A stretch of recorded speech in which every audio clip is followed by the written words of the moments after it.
Welcome to the Colleague Experience episode. We're here to explore bold insights, innovative experimentation, and groundbreaking leadership strategies that are shaping the future. In today's episode, we'll delve into the concept of anomie, introduced by Émile Durkheim, and how it affects organizations transitioning from startups to larger entities. Discover how maintaining organizational cohesion during these pivotal changes can prevent internal shocks and foster long-term success. Let's dive in. They say there's no such thing as a bad child, only a child who feels bad. The idea is that a child's negative behavior isn't driven by inherent badness, but by environmental conditions that create a need or tendency toward acting out.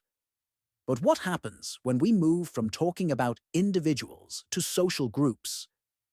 In our context, is there such a thing as a bad organization, or just an organization that feels bad? This question shifts us from psychology to sociology, which brings us to Émile Durkheim, considered the father of sociology. Just over 100 years ago, he became the first person to hold a sociology professorship. A Frenchman, by the way, from an Orthodox Jewish rabbinical family. Durkheim analyzed social phenomena through the lens of social solidarity, the bonds that hold people together in a society. A society's level of solidarity is the key factor influencing how individuals within it behave. As an aside, one of his most fascinating studies was on suicide. In his time, European countries already had detailed suicide statistics, though their reliability was questionable. He examined suicide rates by ethnic community and showed that the higher a community's solidarity, the lower its suicide rate. Jewish and Catholic communities had fewer suicides than Protestant ones. Durkheim concluded that religious, political, and family solidarity directly affected an individual's likelihood of suicide.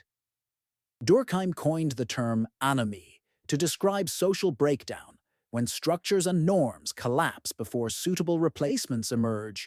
An anomic society can suffer pathologies like crime, violence, and polarization. Sound familiar? Anomie perfectly describes what happens when an organization, say a startup, begins maturing and growing.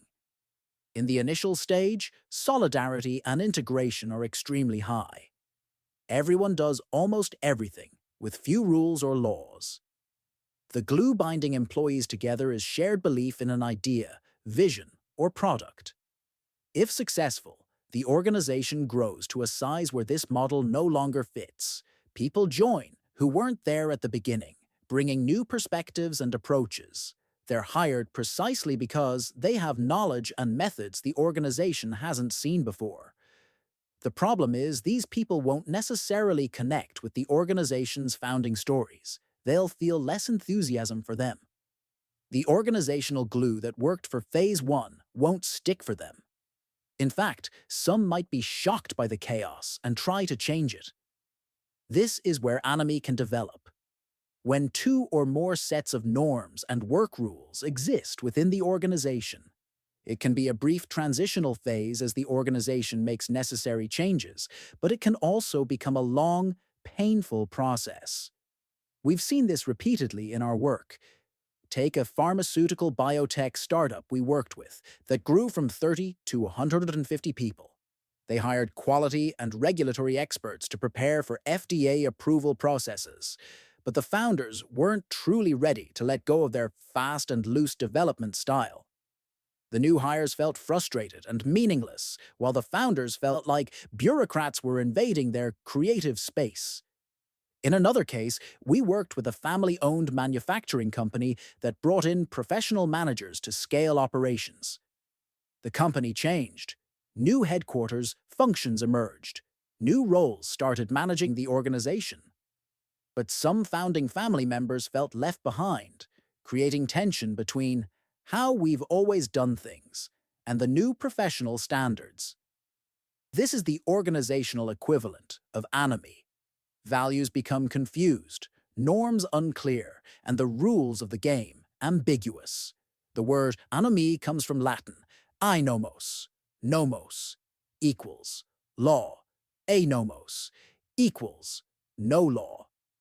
This situation can create organizational pathologies that take root and persist for years.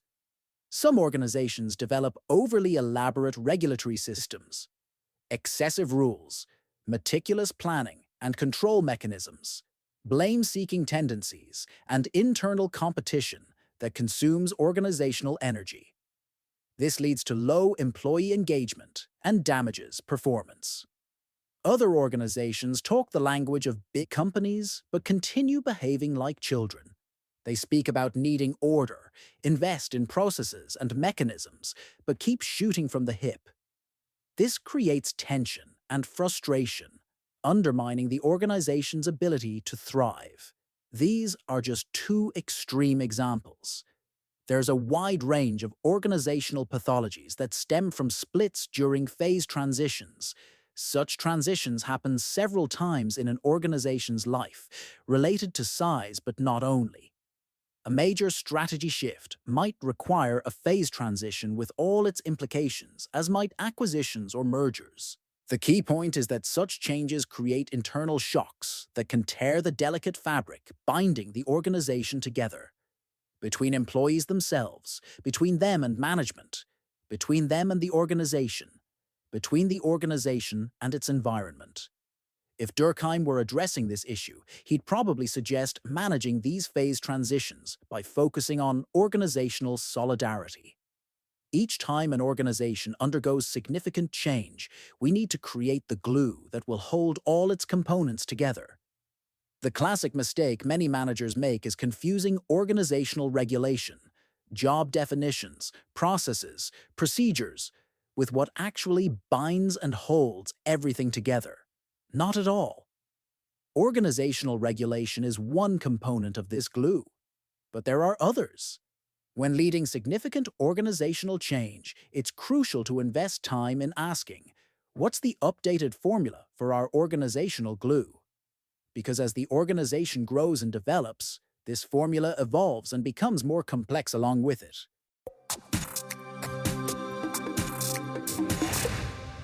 And that wraps up today's podcast, where we explored how Durkheim's concept of anomie highlights the challenges organizations face when transitioning and the importance of finding new ways to maintain cohesion.